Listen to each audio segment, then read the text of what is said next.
Salut tout le monde, j'espère que vous allez bien. Je vais faire une petite vidéo pour vous montrer un outil qui permet de effacer le background d'une image, donc l'arrière-plan d'une image. En fait, c'est un outil en Python qui me permettrait, par exemple, dans cette image, de effacer tout le background automatiquement juste en lançant la commande et d'avoir seulement Batman pour ensuite le coller dans une autre image. Donc, dans cette vidéo, je vais vous montrer en premier lieu comment utiliser la commande. Donc, quels paramètres utiliser avec la commande pour effacer le fond d'écran d'une image, .png ou JPG. Et je vais vous montrer le résultat de mon exemple. Et par la suite, je vais vous montrer comment installer les prérequis et l'outil en Linux. N'hésitez pas à écrire dans les commentaires si vous voulez que je fasse le même vidéo, mais en Windows. En fait, j'utilise toujours Linux et j'ai seulement testé avec ce système d'exploitation. Je pense bien que ça se fait aussi en Windows, qu'on peut installer un environnement Python et ensuite utiliser cet outil-là. Mais je vais devoir faire des recherches et des tests pour vous confirmer si ça fonctionne bien. Donc, je vais vous montrer ça. Comment l'utiliser en premier lieu et ensuite comment l'installer. Je suis présentement dans un répertoire temporaire que j'ai fait dans mon dossier utilisateur et j'ai mis 3 photos. Donc, je vais vous montrer par exemple comment enlever le background de la photo de Batman. Donc, celle-ci. Donc, je vais ouvrir une fenêtre terminale et aller dans ce répertoire.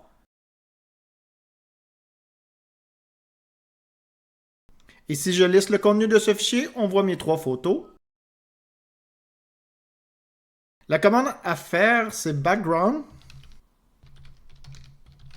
remover, -i. Ensuite, il faut spécifier la photo que vous voulez effacer le background. Donc, dans mon cas, ça va être Batman. Si vous voyez ici, le nom du fichier a des espaces. Donc, en Linux, le backslash nous indique de ne pas traiter le prochain caractère comme un caractère spécial. Donc, de le traiter comme un caractère normal, soit un espace dans ce cas-ci. Pour plus de détails sur ça, faites une recherche sur les expressions régulières en Linux. Il est aussi possible d'écrire cela entre les guillemets et normalement c'est de cette façon que je fais. Donc ceci fonctionnerait.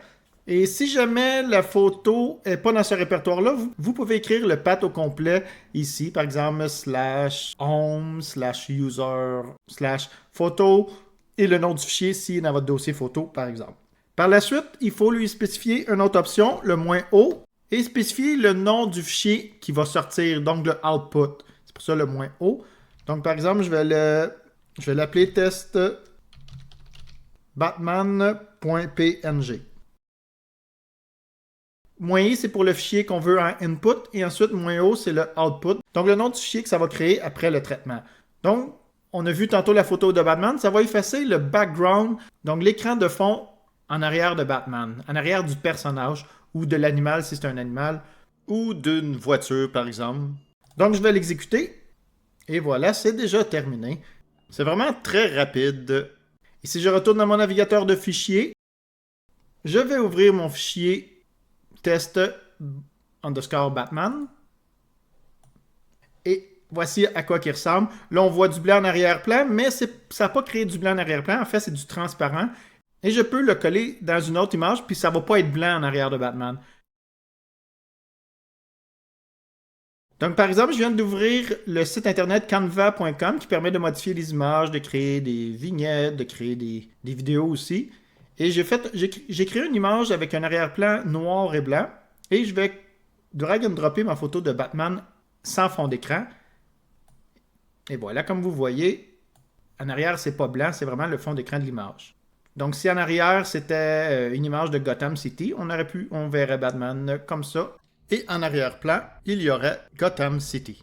Alors que si j'avais mis l'image originale, voici ce que ça donne. Ça donne vraiment l'image en arrière-plan. J'ai toujours le background.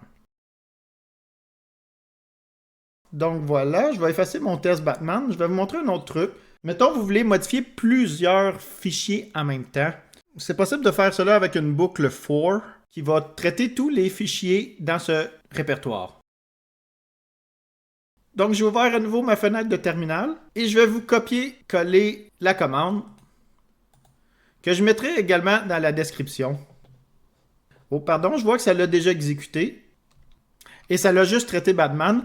Donc, je vais la modifier puis je vais vous l'expliquer et je vais la mettre à une seule ligne également. Bon, pour que ça soit plus clair, je vais faire des lignes vides et voilà la commande. Donc cette commande-là, for file and le nom du répertoire, ça fait pour tous les fichiers qui sont dans ce répertoire-là, /home /user1 /tmp, qui ont l'extension .jpg, faire, et là, il lance la commande background remover -i, donc le fichier qu'on veut traiter. Dans ce cas-ci, c'est une variable. Ça va retourner le nom du fichier.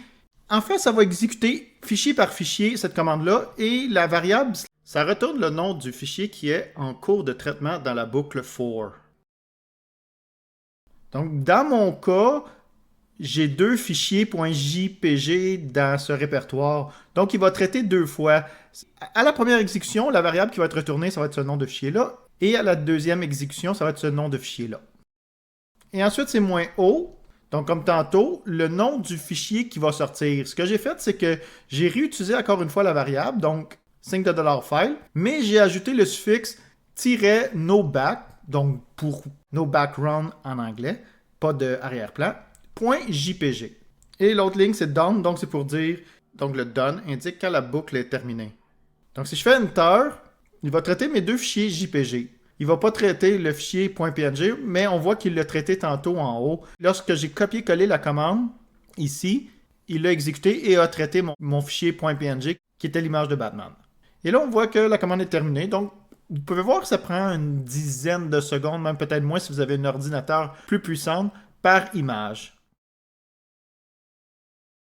Et si je rouvre le répertoire, on voit que pour chaque photo, donc mes trois photos, on a une nouvelle photo qui se termine par un -no-back.jpg. Je me déplace donc dans une machine Linux Mint pour vous montrer comment installer tout ça. La même procédure fonctionnera pour une machine Ubuntu. Maintenant, ce qu'il faut installer, c'est un paquet en Python. Donc, je vous invite à ouvrir une fenêtre de terminal. Dans Ubuntu, l'outil qui permet d'installer ou gérer les paquets Python, c'est la commande pipe, PIP. Donc, je vous invite à faire la commande suivante. Donc, pipe install --upgrade pipe. Là, bien sûr, si dans votre machine, vous n'avez pas les prérequis d'installer, ça ne va pas fonctionner, mais ça va faire une erreur. Donc voilà, ça dit que la commande pipe n'a pas été trouvée. Dans mon cas, il n'était pas installé dans mon système. Et le retour de la commande nous indique aussi quelle commande qu'il faut utiliser pour l'installer. Donc avant de l'exécuter, je vais vous l'expliquer. Donc sudo, c'est pour lancer la commande avec les droits d'administrateur. apt, c'est l'outil en ligne de commande qui permet de gérer les paquets dans votre machine Ubuntu ou Debian. C'est la même commande en Debian. Donc vous pouvez avec ça installer, désinstaller des logiciels, des paquets dans votre système. Install, c'est l'option qui dit qu'on veut installer un paquet. Et ensuite, c'est le nom du paquet qu'on veut installer. Dans ce cas-ci, c'est Python 3-pipe. Donc, vu que j'ai fait sudo, ça me demande d'entrer le mot de passe de mon utilisateur parce que ça demande les droits d'administrateur. Donc, le système veut confirmer que c'est bien moi. Donc, ces instructions-là devraient fonctionner pour Debian, Ubuntu et toutes les distributions Linux basées sur cette distribution, comme Linux Mint. Si jamais vous utilisez Red Hat ou OpenSUSE, la commande va être différente pour installer Python et installer Pipe. Je vous invite à regarder les chapitres. Je vais mettre à la fin du vidéo comment le faire avec une machine Red Hat Linux et OpenSUSE Linux. Donc revenons dans mon exemple de Ubuntu. Donc après avoir fait cette commande-là, ça nous inscrit quel nouveau paquet qui va être installé. On a aussi des statistiques ici. Combien de paquets va être installé, combien de MO va être téléchargé, combien de MO supplémentaires va être utilisé dans le disque dur. Donc, si vous êtes heureux avec tout ce qui est écrit là, vous pouvez faire O pour oui et appuyer sur Enter. Donc, pendant l'installation, je peux vous parler un petit peu de la commande pipe. Je ferai peut-être une vidéo plus détaillée un moment donné sur cette commande-là. Mais en gros, sur une machine Ubuntu, si vous voulez voir les paquets Python qui sont installés dans votre machine, vous pouvez faire pipe espace list. Donc maintenant que c'est installé, je vais refaire la même commande que j'ai tenté tantôt. Donc pipe install --upgrade pipe. Donc c'est pas cette commande-là qui installe l'outil nécessaire pour effacer le fond d'écran d'une image. Là, ça fait juste, dans les paquets de Python qui sont installés sur ma machine, de mettre à jour le paquet pipe. Et une fois que c'est installé, donc une fois que dans votre système d'exploitation, vous avez Python et pipe d'installer, vous devez faire la commande pipe install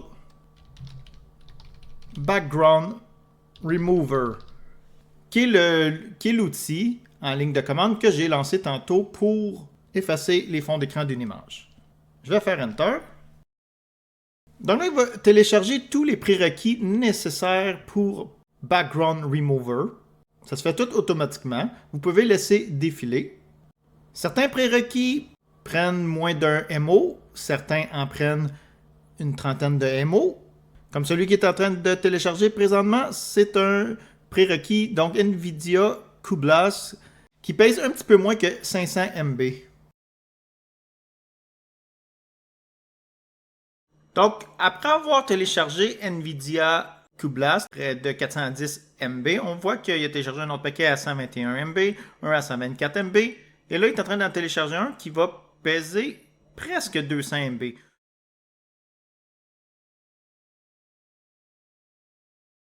Et là, maintenant, c'est un paquet de 670 MB qui se télécharge. Donc, il faut s'attendre au total, si vous n'avez pas déjà ces prérequis-là d'installer dans votre infrastructure pipe, entre parenthèses, ça va prendre un bon 2 GB dans votre machine. Et l'installation continue avec ces petits avertissements-là. Donc, je vais laisser tout ça aller et je vous reviens quand l'installation sera terminée.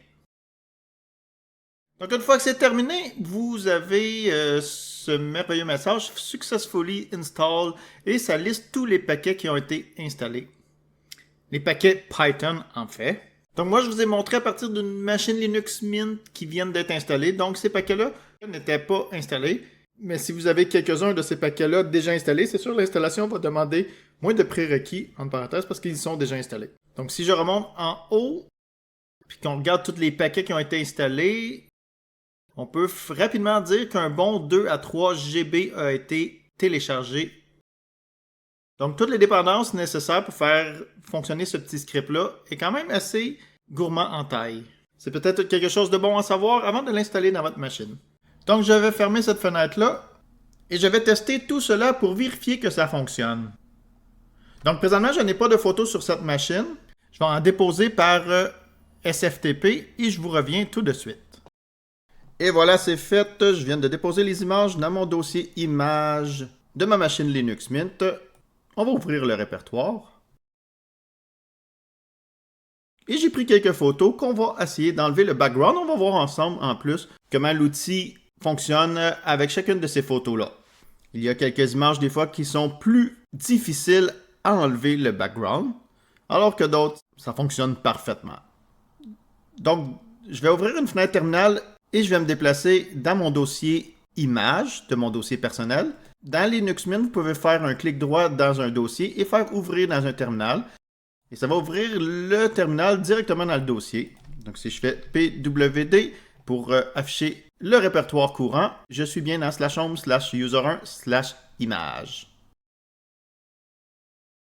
En fait, dans ma machine Linux Mint, je me suis fait un petit fichier README avec les différents scripts que je vous ai montrés il y a quelques minutes dans la vidéo. Donc dans ce cas-là, c'est presque toutes des images JPG, sauf celle de Batman. Je vais lancer le script pour modifier les fichiers JPG. En fait, ce n'est pas des scripts, je ne sais pas pourquoi j'ai dit des scripts, mais c'est des commandes for. Des commandes qui se servent d'une boucle for. Donc tout est beau. Oh, je vais faire Enter. Dans ma démo de tantôt, j'étais sur un Linux installé sur mon laptop. Maintenant, je suis dans une machine virtuelle Proxmox. Et on voit que j'ai eu le message d'erreur could not initialize NNPack reason unsupported hardware. Donc, il y aurait peut-être des petits trucs à modifier dans ma machine virtuelle pour que j'ai pas ce message d'erreur-là. Je vais quand même aller voir si les photos ont été traitées. Donc, la première photo que je voulais traiter, c'est celle-là. Et ça sort quand même assez bien. Voilà, ça a tout enlevé le background. Ça a juste gardé les 6 toutous, les 6 petits chickmunks. Ça a quand même bien sorti. La deuxième photo, c'est celle-là. On voit que ça a moins bien sorti. Le petit chickmunk, c'est un petit peu pâle. Et il a pris le bâton et la chaise en arrière comme étant aussi un truc à garder. Mais c'est pas trop grave, dans le fond, ça se retire assez bien avec un logiciel comme GIMP. C'est juste que le Chipmumps va être un petit peu transparent dans la photo. Donc, lui a moins bien fonctionné que eux autres. Ici, on a deux toutous à côté, un à côté de l'autre. Et ça a très bien sorti. Donc, je peux coller ces deux petits pandas-là dans n'importe quelle autre photo. Pour Batman, ben, ça ne l'a pas traité parce que c'est une photo .png. J'ai lancé la commande seulement pour les photos ayant l'extension .jpg. Il faudrait que je relance la commande en modifiant l'extension du fichier et ça fonctionnerait, mais je ne le ferai pas. On a vu le résultat tantôt qui sort très bien. Le Batman sort de grande qualité. Ensuite, on a un chien ici. On va voir comment il va sortir. Ah, il n'a pas été traité. Les deux chiens ici. Celle-là a quand même très bien sorti. Les chiens ont gardé de leur qualité.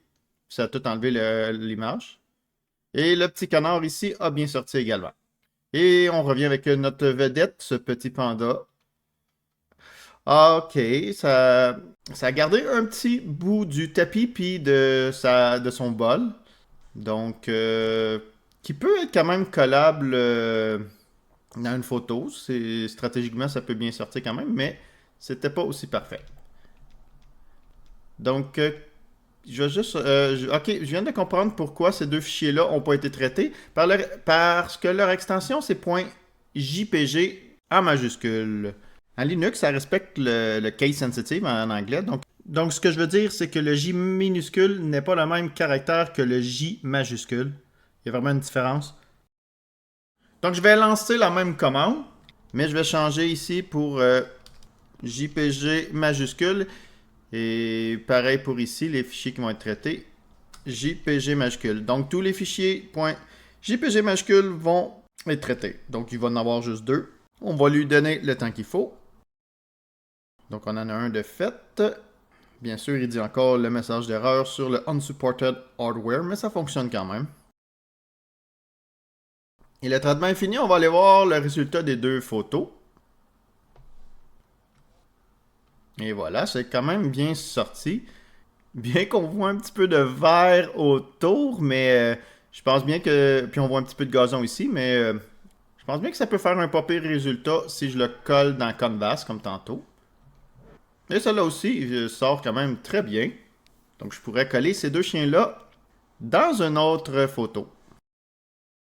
Donc j'ai une photo que j'ai trouvée sur Internet d'une voiture.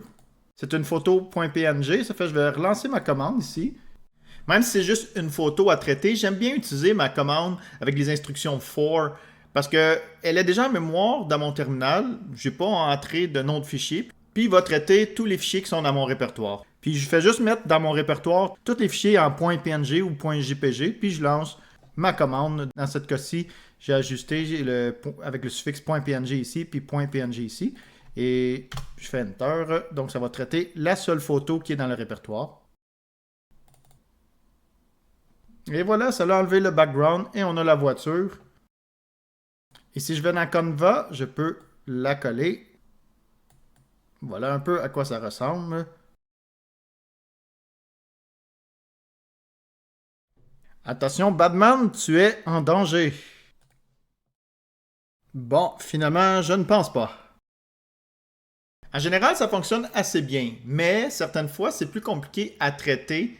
Comme là, par exemple, nous avons la photo de deux chiens dans la neige. On va voir comment ça a sorti. On voit que ça réussit. Elle a tout enlevé le background, la neige, mais il reste un petit peu des branches ici. La qualité de l'image des deux chiens est quand même moins belle que le Batman qu'on a vu tantôt. Donc dans ce cas-ci, si je veux utiliser les chiens avec GIMP, par exemple, je ferais du nettoyage pour enlever les branches. C'est pas aussi beau qu'avec Batman qu'on a vu tantôt. Ça a très bien réussi à effacer le fond d'écran. Mais je vais vous montrer quelques photos que j'ai découpées déjà à partir de cet outil. Donc j'avais celle-là que j'ai découpée d'une photo, il y avait d'une photo d'un homme. Et voilà, je peux la coller là. Et le background est quand même bien enlevé. Et la qualité de la photo est bien réussie. J'ai aussi, d'un autre exemple, déjà découpé un serveur. J'avais une photo d'un serveur avec une salle de serveur en arrière, plein de câbles. Et j'ai lancé le script et ça a ressorti juste un serveur là, qui était en premier plan. Fait que si je le mets comme ça, ben, je peux faire quelque chose avec ça.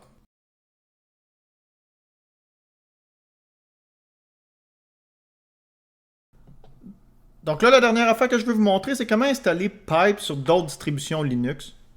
Du moins, je vais vous montrer pour les distributions grand public les plus populaires.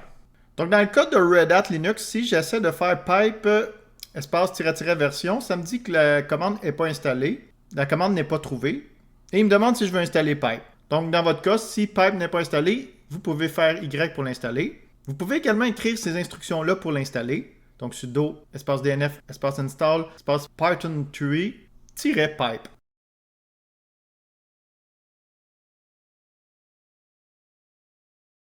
Donc une fois que c'est installé, si je refais la commande pipe-version, ça me retourne la version de pipe.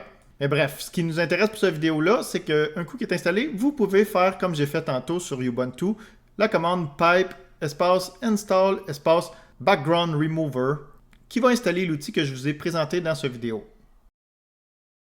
Dans le cas de OpenSUSE Leap, par défaut, après l'installation, dans mon cas, il était déjà installé. Donc, Python 3 Pipe était déjà installé. Et j'avais juste à faire le pipe install background remover pour installer l'outil. Sinon, si dans votre cas, la commande pipe ne fonctionne pas, juste installer le paquet Python 3-pipe. Vous pouvez l'installer à partir du Logitech IAST de OpenSUSE. Dans le cas de OpenSUSE Tumbleweed, c'est un petit peu différent. Donc, bien sûr, si je fais pipe-version, ça me dit qu'il est installé, ça me donne le numéro de version. Par contre, si je fais pipe install background remover, ça ne fonctionne pas. Ça ne fonctionne pas parce que ce paquet, c'est un paquet qui est dans un environnement qui est géré à l'extérieur des paquets officiels de OpenSUSE. Donc, ça nous spécifie que si on veut installer un paquet Python qui n'est pas RPM, donc on ne retrouve pas par exemple dans YAST, il faut utiliser l'outil PipeX. Donc, et pour installer ceci, ça se fait avec la commande. Donc, on va voir s'il est déjà installé. Je vais faire pipex install background remover. Donc, c'est très similaire comme tantôt. C'est juste qu'il faut que ça soit pipex au lieu de pipe. Et là, ça me dit que pipex n'est pas installé. C'est pas une commande qui est trouvée dans mon système. Donc, il me conseille de faire la commande cnf pipex pour m'indiquer quel paquet qui contiendrait cette commande. Là, ça ne fonctionne pas parce que j'ai mal écrit. Je vais éclairer mon écran et je réécris cnf pipex. Et là, il nous présente tous les paquets qui contiennent pipex. Donc, au total, il y en a 3, mais de 2 repositories différents. C'est pour ça qu'on en voit 6. Donc, il y en a un par version de Python. Donc là, je vais vous avouer que rapidement, je ne sais pas la différence entre les différentes versions. Mais dans mon cas, je vais utiliser la plus récente. Du moins, je crois que c'est la plus récente, la 3.11 ou 311. J'imagine que là, c'était Python 3.10, 3.11 et 3.9. Donc, je vais y aller avec le 3.11. Donc, je vais utiliser cette commande pour installer. Donc, Python 311-pipe. Donc, il me demande de confirmer, je vais faire oui. Et une fois c'est installé, je vais refaire pipex install background remover. Et voilà, l'installation de background remover débute. Et finalement, je vais vous montrer pour Debian, qui est exactement comme Ubuntu. Je rouvre un terminal.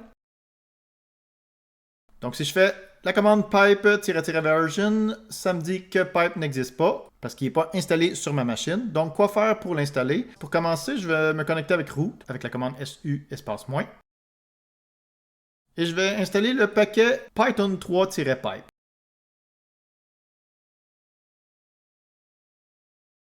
Et un coup que c'est installé, je peux faire la commande pipe install background remover. Cette commande-là, si vous le faites avec un utilisateur root ou avec sudo, ça va l'installer au niveau du système au complet.